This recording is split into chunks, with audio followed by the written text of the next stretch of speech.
So today's map is really tricky. Pretty much all day, everyone's just been sitting in silence doing it, and I really appreciate that because I don't need an update that you messed up somewhere, friends. I just don't. You don't need to declare, "Oh my God, my New Jersey looks wrong." Like, no one cares. Everyone's gonna be making mistakes. My first map of the day, I had 2 New York states. Last map, so my second map of the day, I forgot Illinois.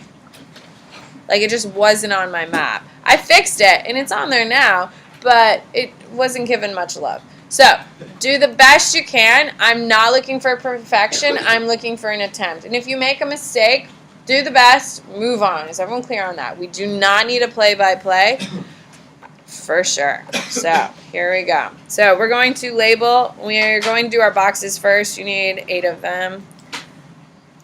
1, 2, 4, 6, 8, yeah. You can write all over the states of Alaska and Hawaii because they don't exist to us yet. I mean, they exist. I mean, it's not like, they fell onto the planet. But. So your first one is United States. 1783, Louisiana Purchase. 1803, ceded by Great Britain. 1818,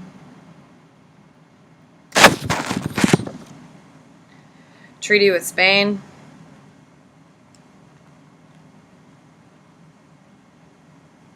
1819, annexation of Texas. 1845, agreement with England.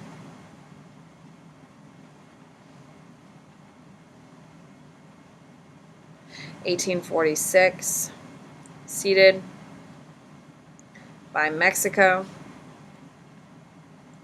1848, and then the Gadsden Purchase,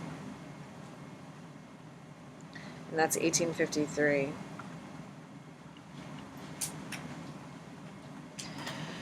Alright, so we're going to start up in Maine. You are going to do the best you can. The East Coast is definitely the hardest because there's so many damn states. Do the best you can. I'm going to start by drawing Massachusetts because if I get Massachusetts down, I'm pretty good. So, Massachusetts is located here, to here, to here. Okay, that's Massachusetts. Okay, Maine goes to here.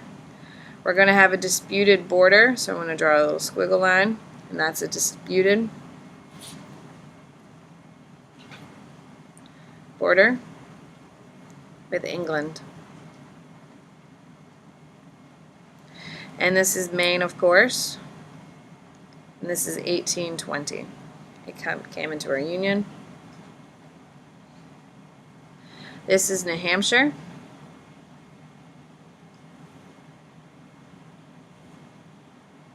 This is Vermont. This is Rhode Island. This is Connecticut. I guess I could put the CT on it. This is New York.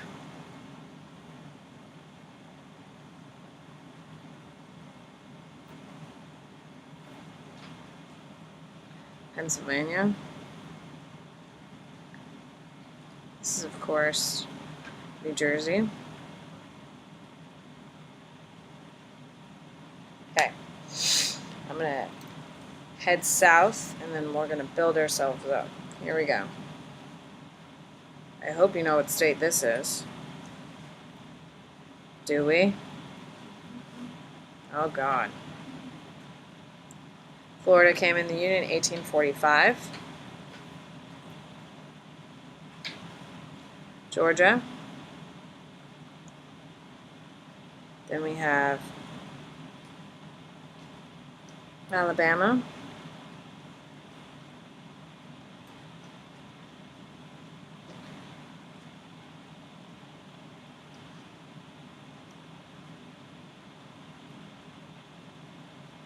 And this is Mississippi.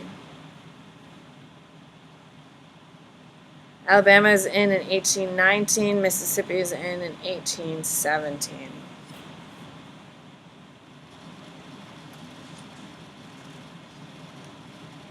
Louisiana, 1812. Arkansas. Oh God, this is starting to go off the rails here. 1836. All right, stopping that. I gotta save that one later. Here we go. Going back to my Georgia side, we've got South Carolina.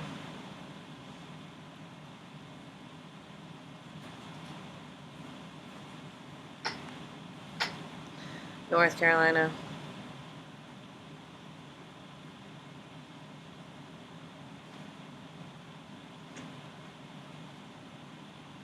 Virginia.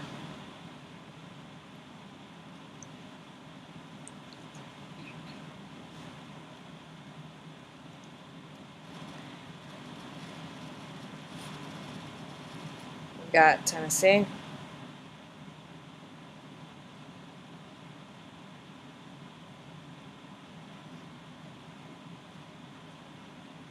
Oh God, things are going wrong.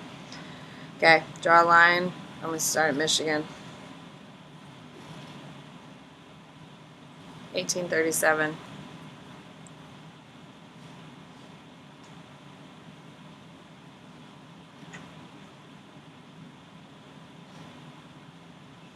This is Ohio.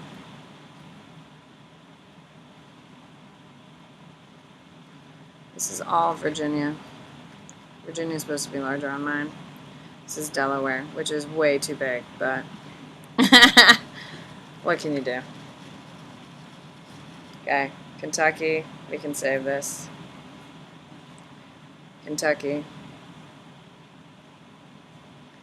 All right, I did not forget Indiana, so that's exciting.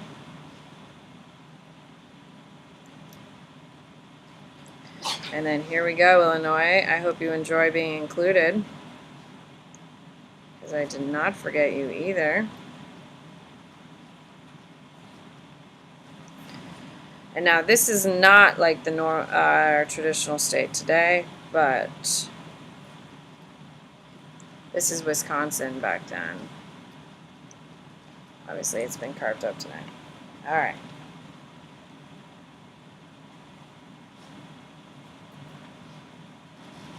This is Missouri, 1821. And then this is Iowa, 1846. I've seen a worse one. I mean, Delaware's humongous, but New Jersey's also pretty damn big. Virginia's a little messed up. Kentucky has no shape, but I'll take it. It's not terrible. Here we go. Now, this is the Minnesota territory.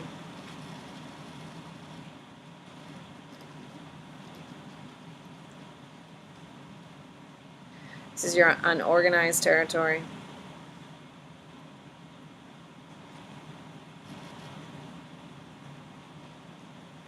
Oregon territory.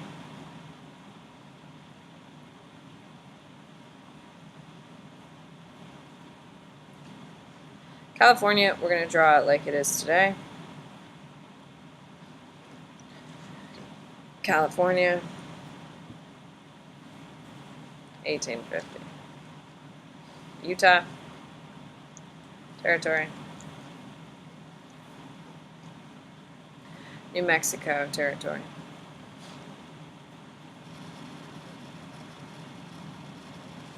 How do your maps look? Pretty good?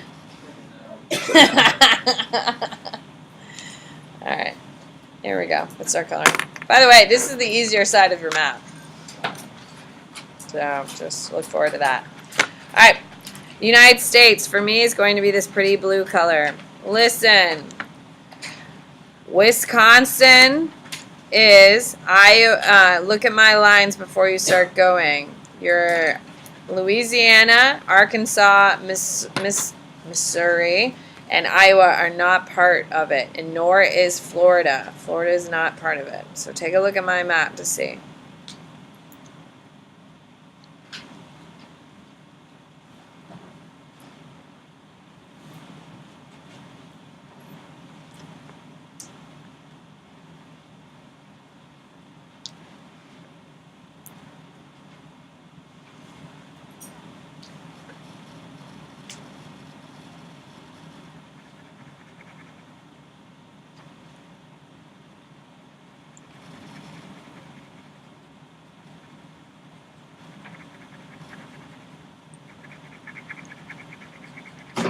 I bet the people of Delaware are really happy I made their state huge today. Makes them look more important.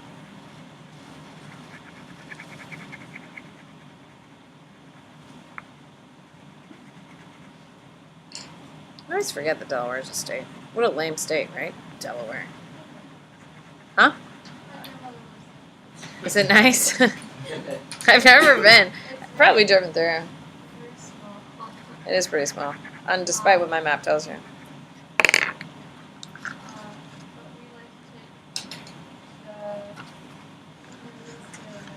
The what?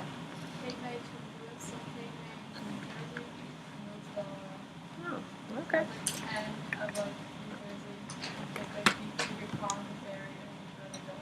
That's pretty cool. All right, so Louisiana Purchase. Do the best you can. We're not including Minnesota. Minnesota comes later. Okay, we're not all the way into Oregon. We're definitely not touching California. We're getting down into Texas a little bit, but then coming back over to Louisiana.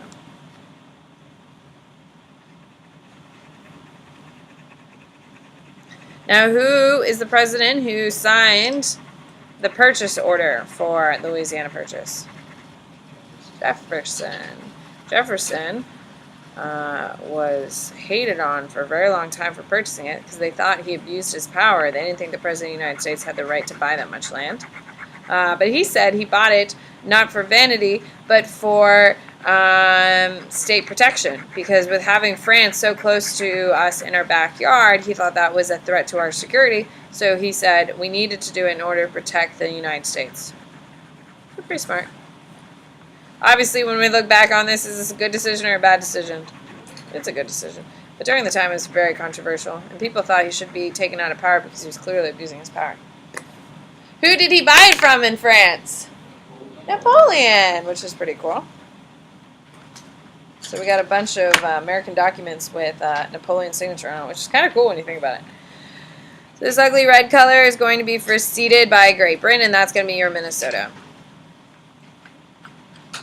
After the War of 1812, finally when we settled scores, we demanded Minnesota. Then your Treaty of Spain. What do you think we got from Spain? Florida. Florida. For me, it's going to be pink.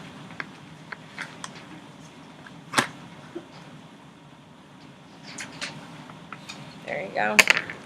Annexation of Texas. Here we go. Now, Texas is the only state in the Union that in their state constitution that they signed with the federal government says that they are the only country that is able to secede from the Union at any time.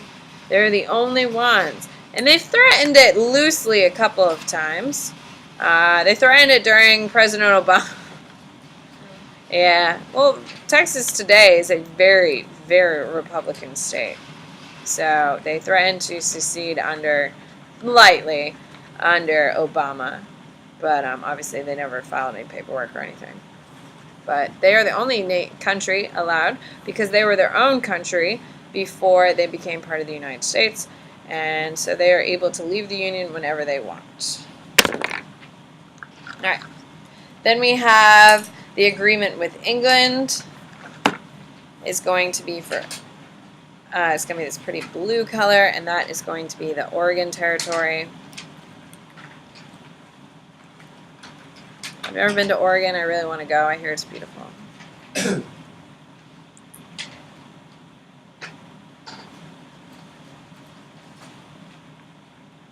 you go.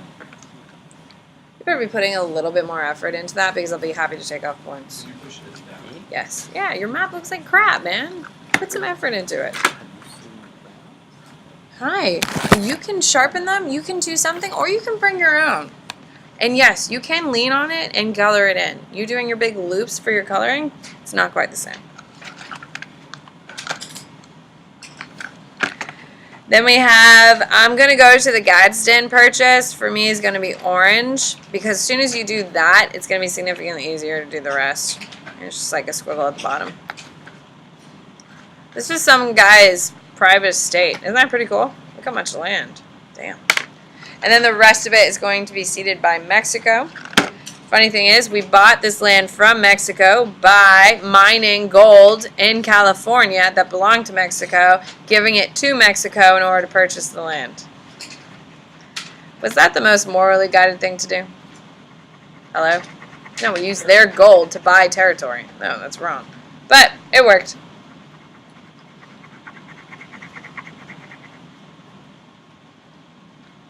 There you go.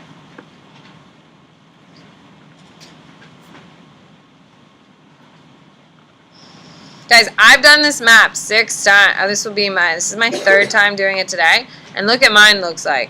You can put a little effort into your coloring and get it done right. I'm not asking it to be beautiful. I'm not asking it to look like Kylie's when it's all done. Jesus. Or Emerson's. God. I'm just simply asking for it to be decent. Like maybe coloring in all of the state of Maine maybe would be nice. I'm still working. Maine, you're still coloring? Cool. 10 seconds and we're flipping it over because the other side's the harder side. 5, 4, 3, 2, 1. Here we go. Flip it over. What?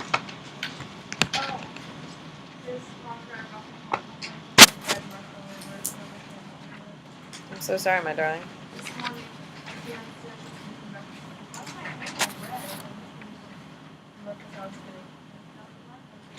There you go. I'm so glad we solved that crisis. You need 4 boxes. It says major industrial areas.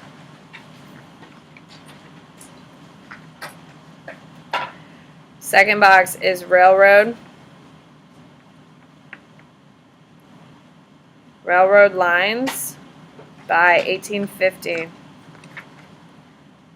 Then we have iron ore fields. You can write all over Iceland. It doesn't matter. Iceland's not industrialized until after World War II. And then coal fields. Then, of course, we have our Atlantic. North Sea. Baltic. Mediterranean. Black Sea. Caspian Sea.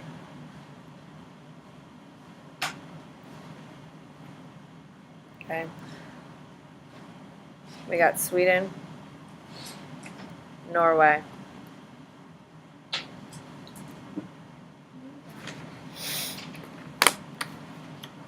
We have Great Britain. I'm just going to write it over here, get it out of the way, because Britain is going to have a ton of stuff on it.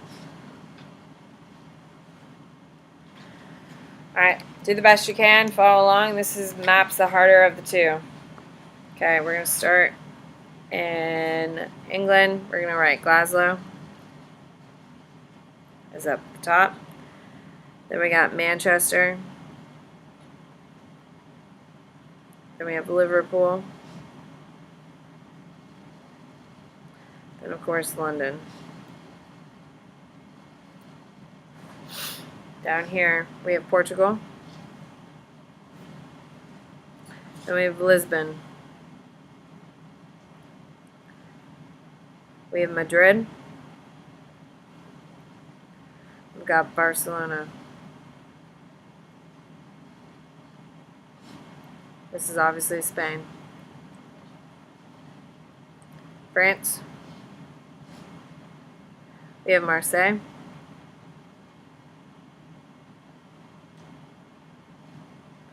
Lyon.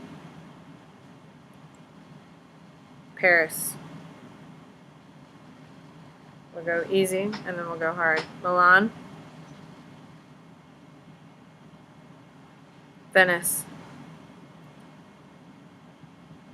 Florence. Rome. Naples.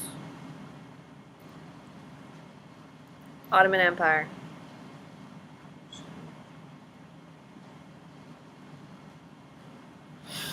Austrian Empire. You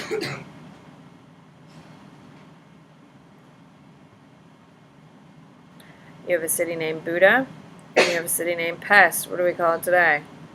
Budapest. They've united, but back then they didn't. Then we have Vienna.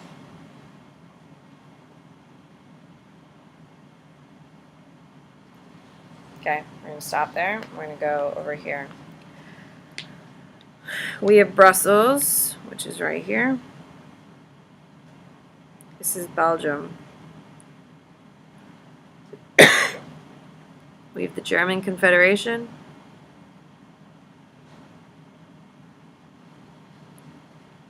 We have Berlin. We have Munich. We have Frankfurt.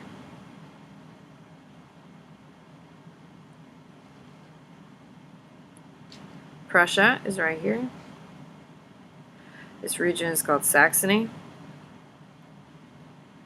This region is called Bohemia.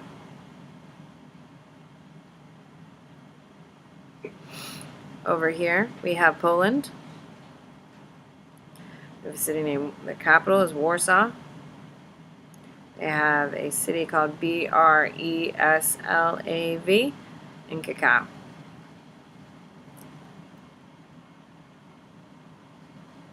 This is Denmark.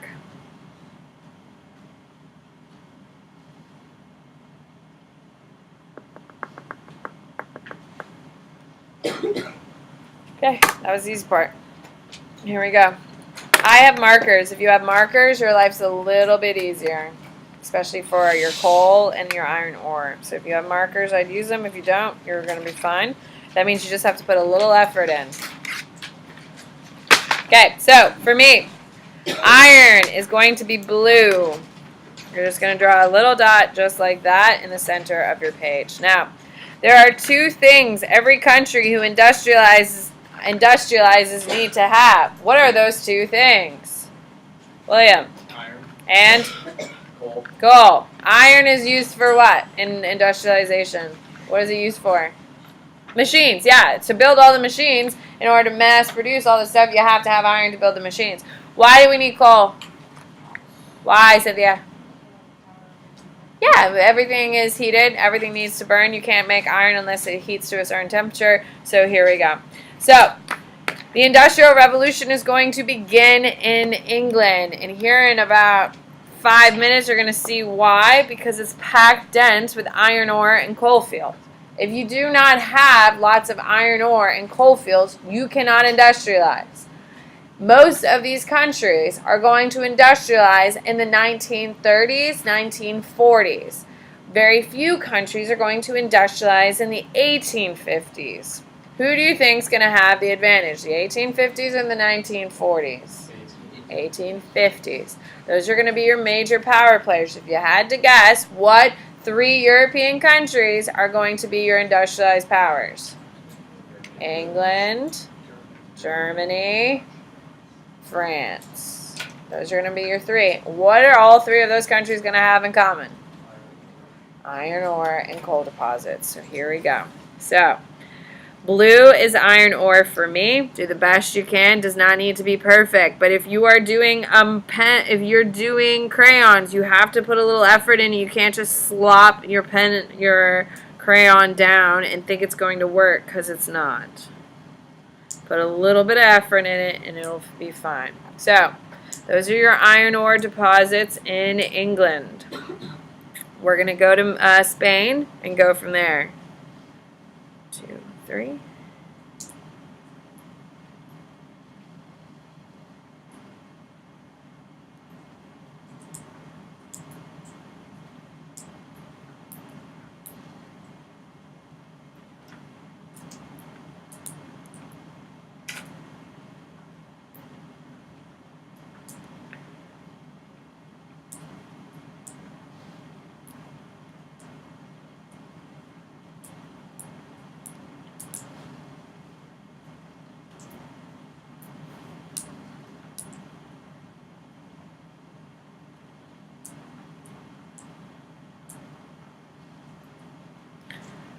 Okay.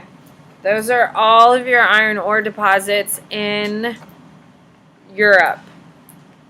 There are some countries that have absolutely none. What would be an example of a country that has none? Italy. Italy doesn't industrialize until Mussolini comes in, and that's in 1936. Greece doesn't industrialize until post-World War II. Okay?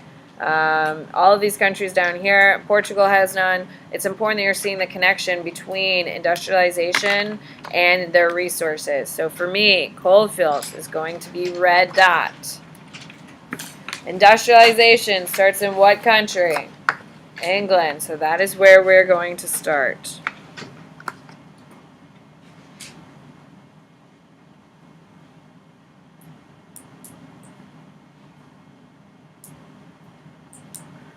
What are you immediately seeing already?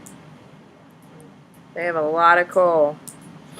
They were the largest producer of coal anywhere in the world for a very long time. Today, are they? No, because they dug it all up. Okay, that's England. Let's go to Spain. Now, as we talked about the 4 major countries in Europe that have industrialized, Spain is not on that list. Does anyone know why Spain does not industrialize until 1930s? Why? They have tons of resources, correct? Look at all their stuff. I mean, they have tons of stuff. They don't industrialize because they have chaos in their government. Now, France is going to have chaos with the French Revolution, of course. However, it's going to be settled down by Napoleon. And when Napoleon dies, the National Assembly takes over.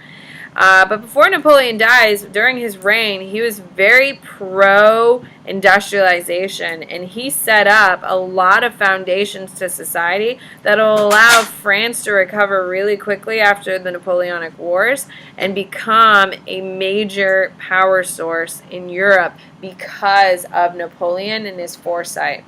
So what are some of the things that Napoleon did that allowed France to become incredibly powerful? He actually started public schools, commissioned public schools, and part of the responsibility of the public schools was to train people to be factory workers, which was a new concept and a new idea, and France was one of the first ones to be part of it, which is why they rise into power pretty quick in the Industrial Revolution.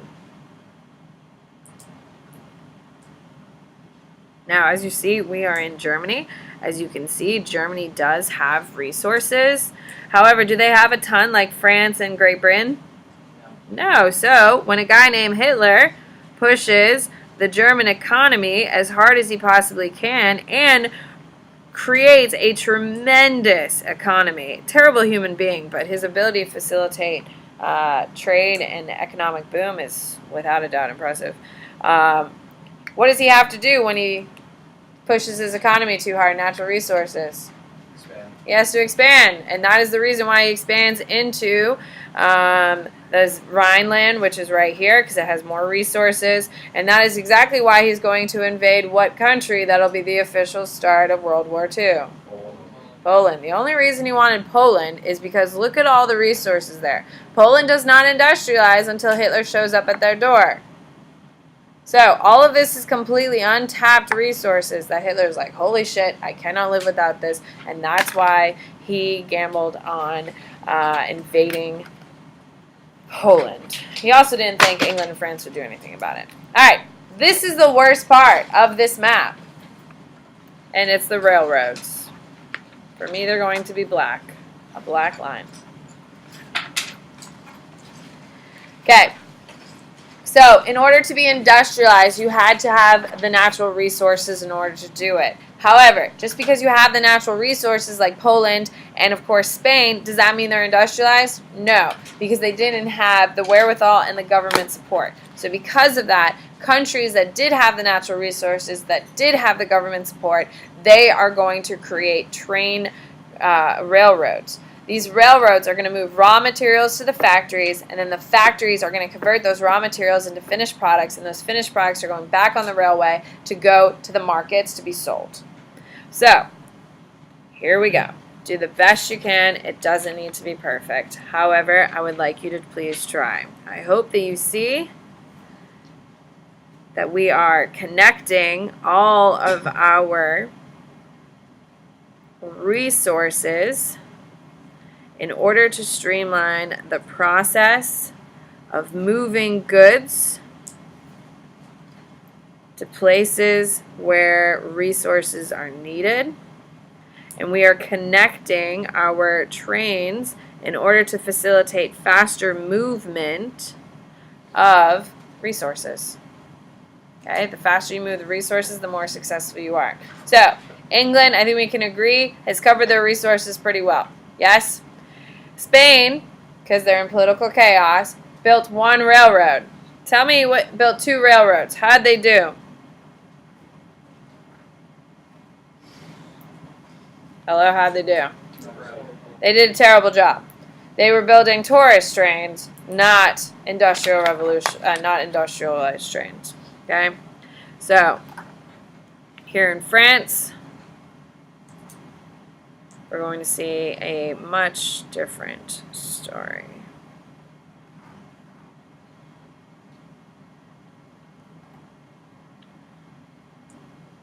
Okay, Brussels, we go here. Now, Brussels is an industrialized center, which we're going to label here in a little bit. What that means is that they aren't actually producing things. As we saw, they don't have that many natural resources. However, what they do have is they have the factories. They are going to build factories and they become a major exporter. Here we are in Germany. As you can see, the Germans are very much so pro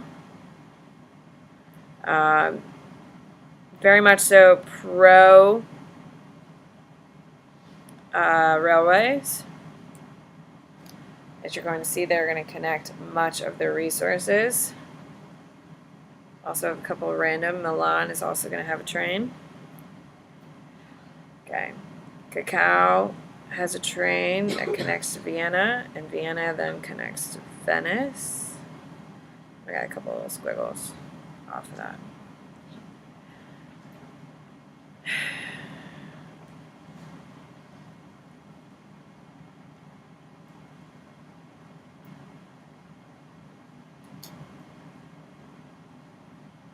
Okay, so, oh, and Florence also has a train.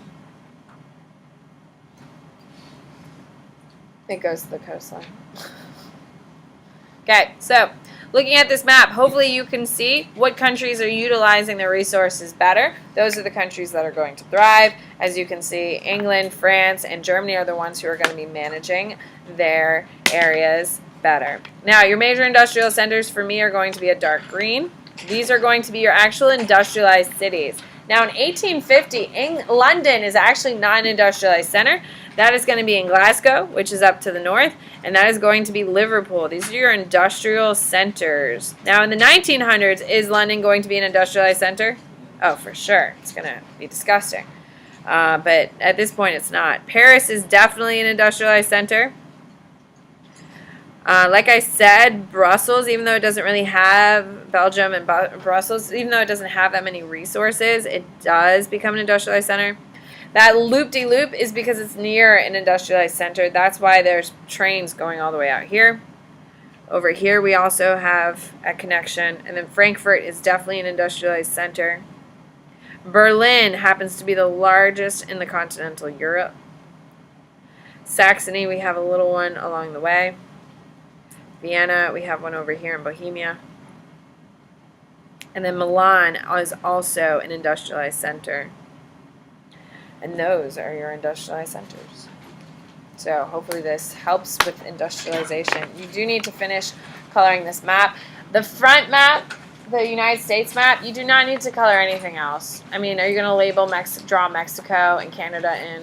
You can just leave that. But the back one, you do need to color in the rest of your land and your water. You have the remaining time in class. How long do we have? About a minute. Perfect. Finished perfect on time. So what do we think of our map today? Next week was easier. Good. It's a big box of colored pencils, Frank. 50 cents. 55. Bye, guys. Have a great weekend. Be careful. Be safe. Do not be idiots this weekend. Yes, Marilla? Why were you looking at me? I'm looking at everyone. You're the one staring at me. You were looking at me. Goodbye.